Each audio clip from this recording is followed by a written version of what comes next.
Hey, everybody, it's John King, and I am coming to you with my weekly live broadcast of my Business Booster webinar series. We're going to be talking about topics that impact real estate agents, industry professionals, and pretty much anybody who has any interest in the real estate market and kind of the back end workings of it.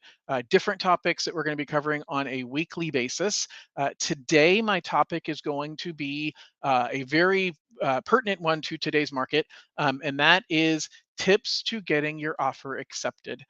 Now, that might sound like I'm talking to consumers who are writing offers, and that is a true statement. If you're in the home buying market and you're thinking about buying a home right now, this would be the perfect topic for you to listen to, and feel free to listen in.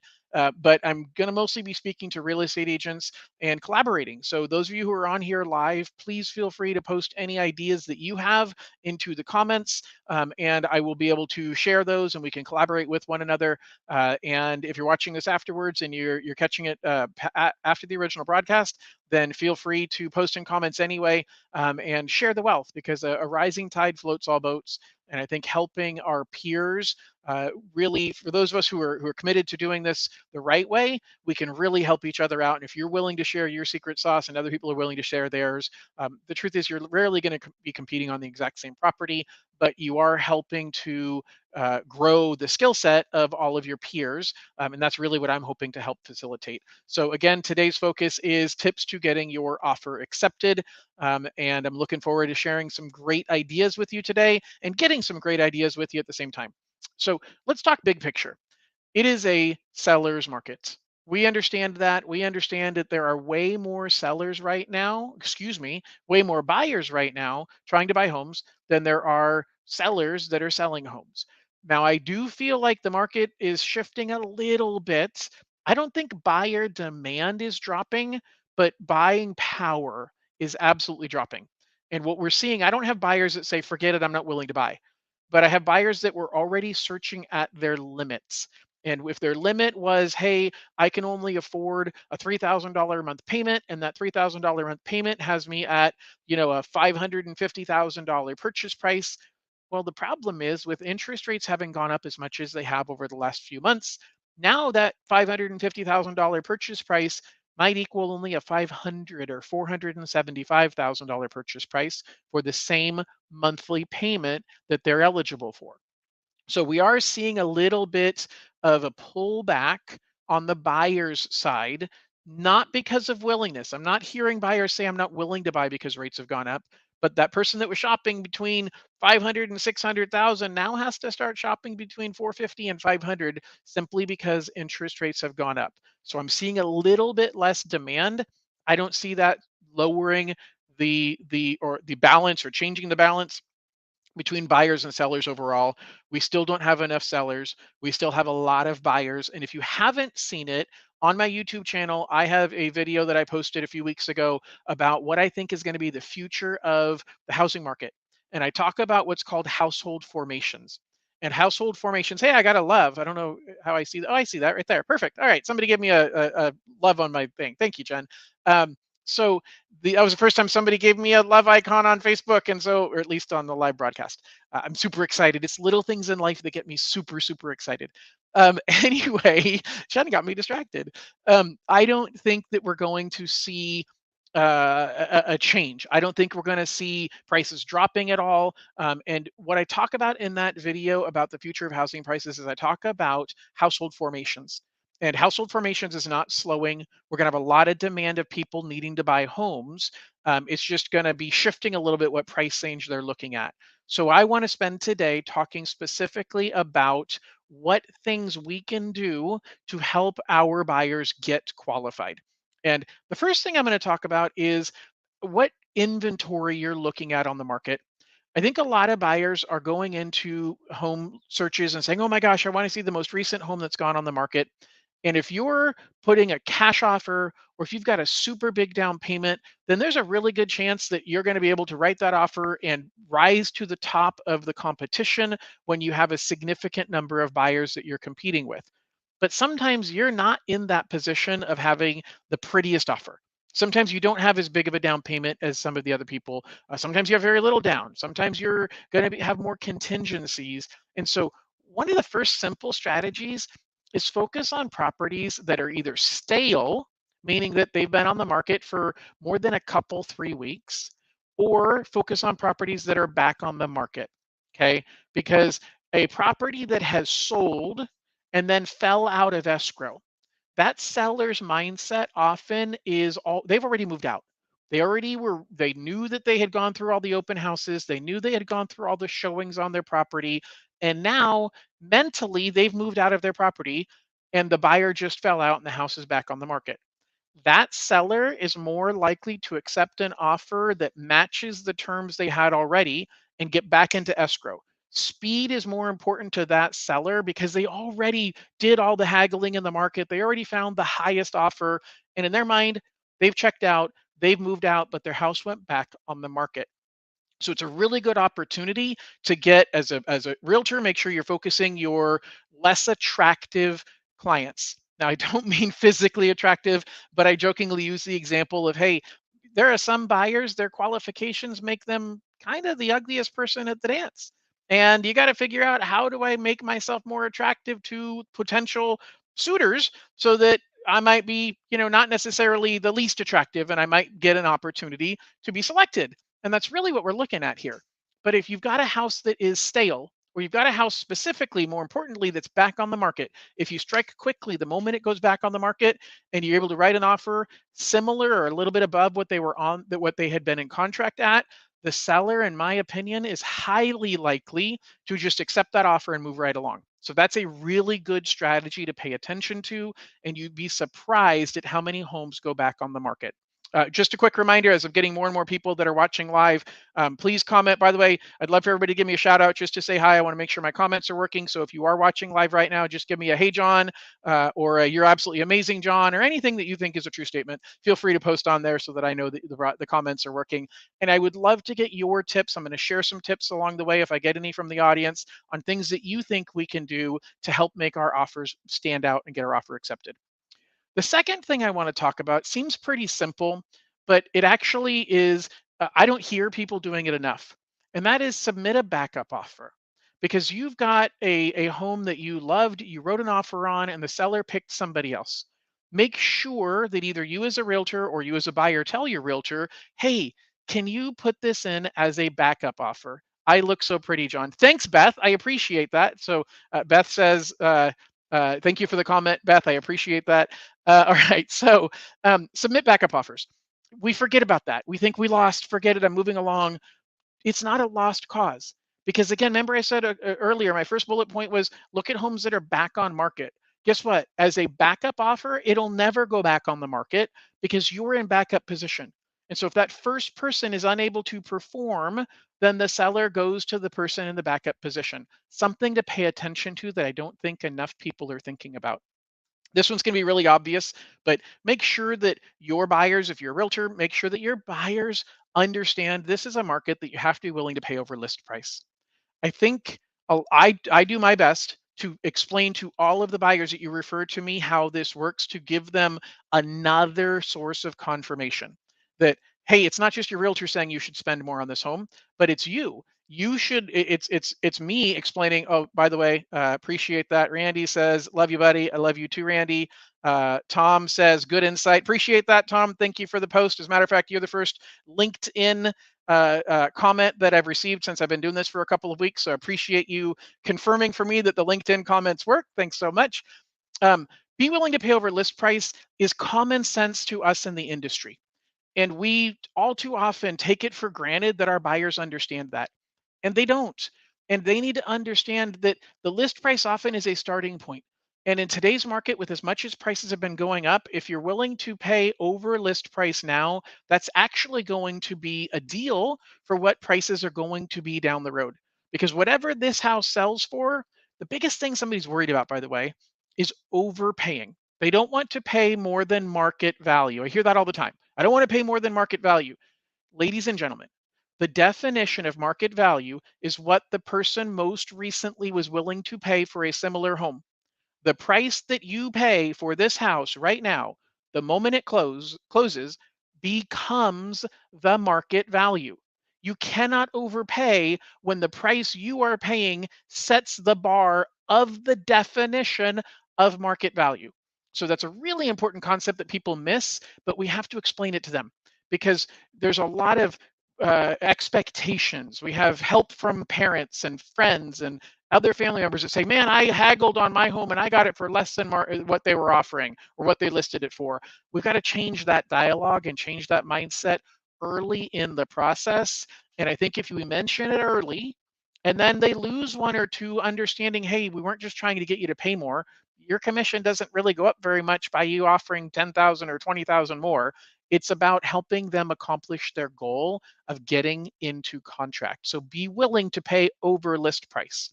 Now, this next one is one that I've coached clients and realtors to use successfully. I'll tell you, it's a bit controversial. I'm probably going to get some comments right now from people saying that their broker says this isn't legal or appropriate. It's not illegal. I don't know that it is. You certainly are opening yourself up to misunderstandings. And I certainly understand that. And I am not your broker. So please don't tell your broker John King said so. I am not an attorney. I don't play one on TV or on the internet. But what I am telling you is things that I have seen that help people successfully get an offer accepted. So if you don't know what an escalation clause is, talk to your broker, talk to your car hotline. But let me explain to you my version of it, which is an escalation clause simply says, I am willing to pay X number of dollars above your highest offer up to a certain cap. Now there's pros and cons to this, and I'll explain it in a moment, but you're basically saying, hey, I'm offering you, your house is listed at 550. I'm going to offer you $575,000. But I'm going to write an escalation clause that says I am willing to pay $5,000 above the next highest offer with a cap of $600,000. So you're now saying, hey, if nobody else is writing an offer, or if your offer is less than 570, then my offer is 575. That's what I'm offering you. But if another offer comes in, and that other offer is at 580, then you don't have to negotiate, you don't have to counter because your escalation clause automatically increases your offer to 585. Another offer comes in at 587, then your escalation clause automatically makes it 593. Now, if another offer comes in at 598, your cap was 600, which means you'll pay up to $600,000. It works really, really well with two major caveats that I know of. By the way, if you have other concerns about escalation clauses or things that I don't cover right now, please post them in comments. Here's the two major concerns. One, you're showing all of your cards. So you are basically telling the seller, I'm willing to pay up to $600,000 in the scenario I just described. Some listing agents will coach their seller, just counter back saying, I counter you at 600,000 because that's what they already showed their cards. They showed they were willing to pay $600,000. So counter them back at the maximum of their escalation clause. I've done a few of them recently and that hasn't happened yet. Now, those of you who are on here or watching this after the broadcast, you may say, well, I'm a listing agent. Now I just learned that as a technique. Yeah, that is a technique that you could use, but you run the risk of the buyer not accepting that counter. It's really a dance, gang. So you have to feel out what position you think your seller is and how much other competition there is on it. But that's the first issue on escalation clauses is you have tipped your hand saying, I'm willing to spend up to $600,000. The second thing is a legal side. How do you really prove that there was another offer at 585? Because your buyer is going to say, hey, I offered 575 or 5 grand above the next closest offer. But what if they lie to us and say that they had an offer at 585 and therefore our price is 590? How do I know that? And that opens up some questions that I don't want to answer. So let me be really clear. I've seen this work really, really well. I've talked to a lot of realtors who have used it successfully, but of the people that I've talked to who have had challenges or concerns with it, those have been their two biggest concerns is the legal side of, hey, maybe later they're going to say that we didn't really get qualified proof that there was another offer at that price. And also I tipped my hand ahead of time. As a reminder, if you're watching this after the live broadcast, feel free to post into comments any questions you have or any thoughts you have about ideas that you use to help people get their offer accepted. And if you're watching live, I would love to hear from you on any ideas you have about your best, or maybe give me your second best. Don't give me your best, but give me your second best idea that you use to help get an offer accepted. All right, here's the next one. This one's even more controversial than the one that I just said, but I hate to say it, guys, it's the truth. Um, Homes are flying off the market super, super fast. And you have to, if you're going to succeed in today's market, you have to be willing to make a quick decision. And quick decisions rarely are fully thought out. And so, for you to help your buyers be successful in getting an offer accepted, we together need to help them understand that sometimes you have to write an offer on a home that you are not 100% convinced is the right home. Now, you have contingencies. We'll talk in a minute about whether you want to use those or not, but you have contingencies that you could use to back out if it isn't the right home once you get in there. Truthfully, what you're risking is your earnest money deposit. Theoretically, if you decide the next morning that, you know what, I slept on it, it's absolutely not the right home, if you backed out before you gave your earnest money deposit, there's nothing for them to keep. I didn't say, I said this was controversial. Don't misunderstand. I'm not telling you that this is a clean way to play, but the truth is we're in a tough market, and our job is to do whatever we can within the confines of the law to legally and appropriately help our buyers get their offer accepted. And sometimes that means stepping a little bit into the gray area. To me, this is one of those gray areas that I at least approach the subject with my buyers to say, hey, really, if you're going to succeed in today's market, you've got to be able to see a home and write an offer the minute you went and saw it. And you might want to think about it. You might want, hey, give me a day or two to make sure that my couch is going to fit in this room, or that, the school district is the one that I want my kids to move into. The truth is, when you think about it, somebody else is going to write an offer and get that offer accepted faster.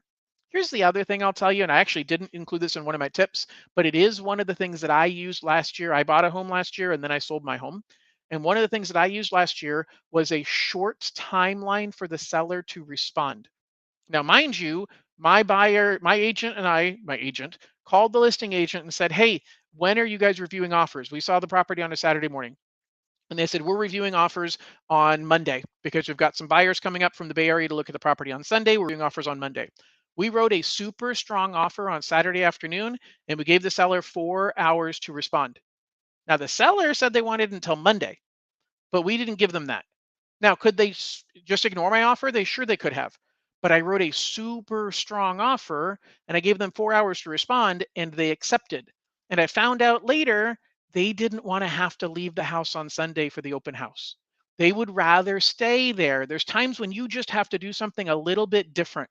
Everybody else is following the rules, where the rules said all offers are going to be in on Monday. And you say, fine, I don't want to upset the seller and give them a shorter amount of time. All it's going to do is upset them. Maybe it'll upset them, but you have a 1 in 10 chance you upset them. You have a 1 in 50 chance of getting your offer accepted when there's 49 other people writing offers. So why not swing for the fences and say, hey, everybody else is going to follow the rules, and give them 3 days to review. I'm going to write what I think is a very strong offer, and I'm going to give them 4 hours instead of 3 or 4 days. So something to think about, where you've got to think outside of the box, because there's sometimes motivations on the seller side that they're not sharing, that they're not even aware of. And in my case, that's how I got my offer accepted, was by shortening up the time frame for the seller to respond, even though it was not what their agent wanted. Their agent wanted to wait until Monday for the Bay Area offers. I knew the Bay Area offers were going to beat my offer, and so I wanted to have them be forced to look at my offer before the other offers came in. All right, here's the next thing.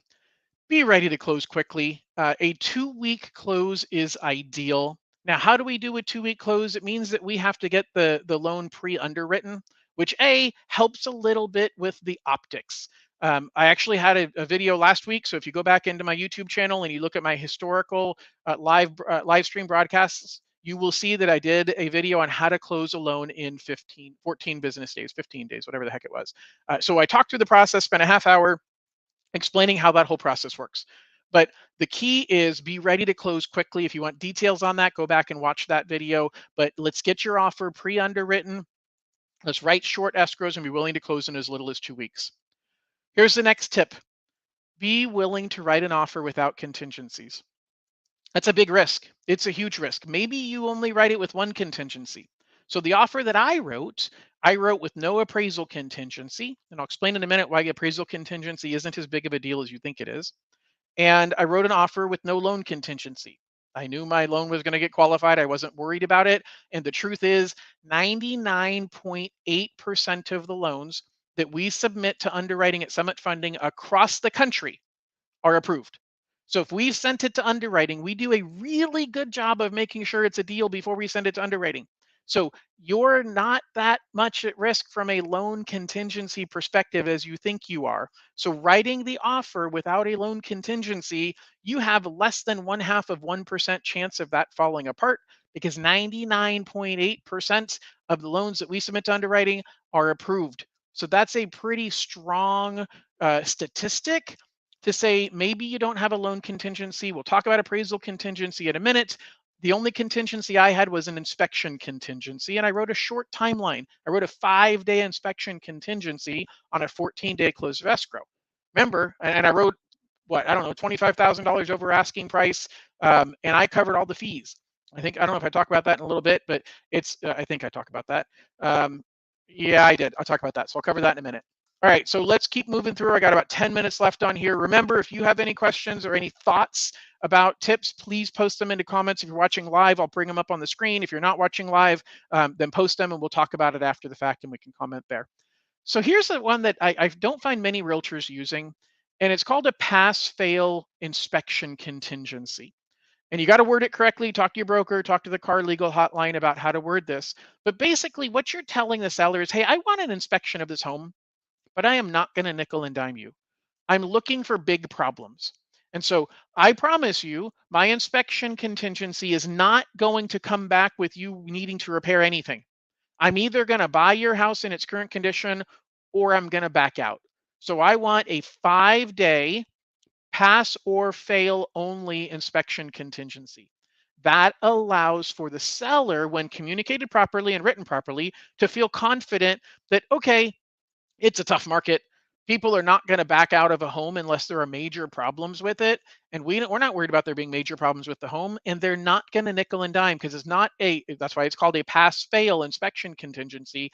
It either passes and I proceed, or it fails and I back out. But I promise Scout's Honor in writing that I am not going to ask for any repairs. I simply have the right to cancel the escrow if that comes about. So that should help to mitigate or decrease the seller's concerns about whether you're going to come back and nickel and dime and ask for things to be repaired.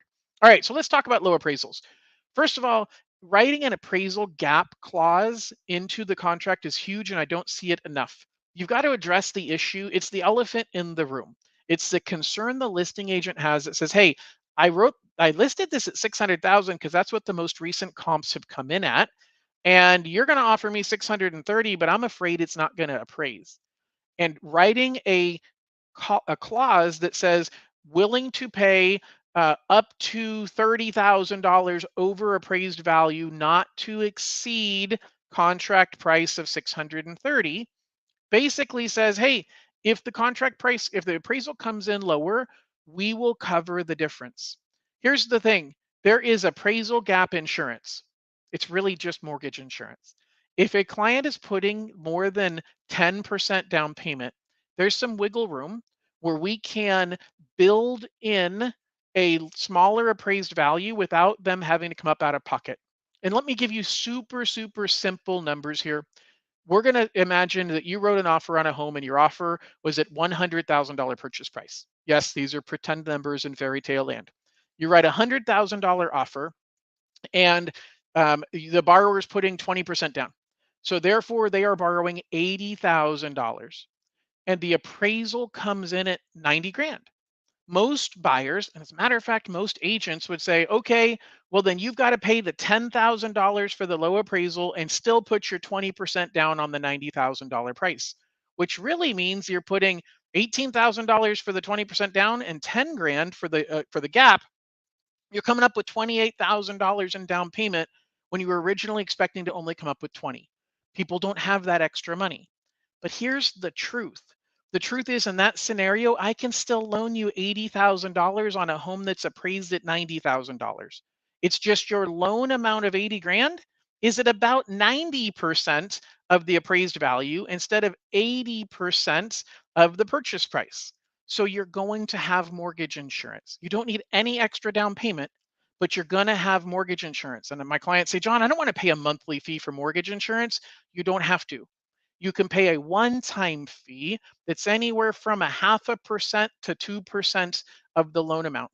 So in that scenario, you might pay, if it's 1% of the $80,000 loan amount, that's an $800 one-time fee. $800 is a one-time fee. You have the same loan amount of 80 grand. You have the same cash out of pocket for down payment of 20 grand, and you just spent an extra $800 one time for the low appraisal insurance coverage. And you only pay for that if the appraisal comes in low. Guys, I did 130 purchase transactions in the last 12 months. I had one come in below value. One. Our appraisers understand the market prices are going up, and I don't use appraisal management companies most of the time. So we don't get low appraisals very often. So I feel really good about releasing appraisal contingencies once we talk to the buyer. And I like to have a three-way conversation with you and the buyer so that we're on the same page of how that is going to work. All right, moving along. I got 5 minutes left, guys. I want comments. So maybe give me a comment on what your favorite thing was that you heard me say so far. I'd love to just get a little bit of feedback. So before we finish, please comment on and start posting those comments now for me on what was your favorite tactic I've given you so far. The next tactic, use a lender with a great reputation. That's me. I have a good reputation. That's why you're all watching this. It's really, really important that you use a lender that has a good reputation. And it's equally important that you tell me every time you write an offer, because I'm going to call the listing agent. That's becoming a little more common, but it especially is not common when we're dealing with internet lenders. And that's going to help the listing agent feel more confident that, hey, if John's communicating like this in the beginning, and these offers are pretty similar to one another, then you're likely going to be better off taking the offer from the guy that is the better communicator. I got an offer accepted on a client. As a matter of fact, we just went to docs today, a week and a half ago. So we're almost 2 weeks into the transaction, and I'm already at docs. And the listing agent literally told me it's somebody that might actually be on this call right now, that she watches a lot of my stuff. We've partnered together before, and she actually told me, John, she told my team, tell John that the reason we accepted that offer was because he was the lender on this transaction. Now, I'd love to say that's 100% of the time that offers are accepted because I'm the lender. It's not, but it definitely helps. And in this case, it was the reason that the offer was accepted was because I was the lender. Here's the next thing I'll tell you. Make as big of an earnest money deposit as you reasonably can. That was the other thing I did. I put $25,000 as an earnest money deposit, much larger than I needed to, but it told the seller I was super serious. If you're putting a big down payment anyway, putting a bigger earnest money deposit is somewhat logical and somewhat emotional, but it helps the seller feel more confident that you are serious about this because you have more skin in the game. All right, guys, I got 3 minutes left, and I'm counting on some of you guys to comment, so I don't feel like I'm talking to myself. I know there's 8 of you out there right now, so tell me what your favorite tactic is so far. Even if you don't want to tell me any of your secret sauce, tell me what your favorite tactic was of the ones that I have covered so far, please. And if you're watching this after the fact, post your favorite one so that I know that you were listening and you got something out of this. All right. Pay all title, escrow, and transfer taxes. It may be that you want to write the highest priced offer, but sometimes the cleanest offer overall is the one that wins. And telling the seller, I'm going to cover everything. You're going to get every penny of the proceeds, and I'm going to cover the title and escrow fees. I'm not going to split them 50-50.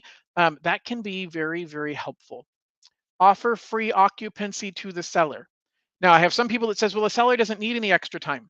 But when you offer it, they're going to say, gosh, maybe you know what? Yeah, all three of these offers look pretty similar. This one's a little bit higher, but this one offered me extra time.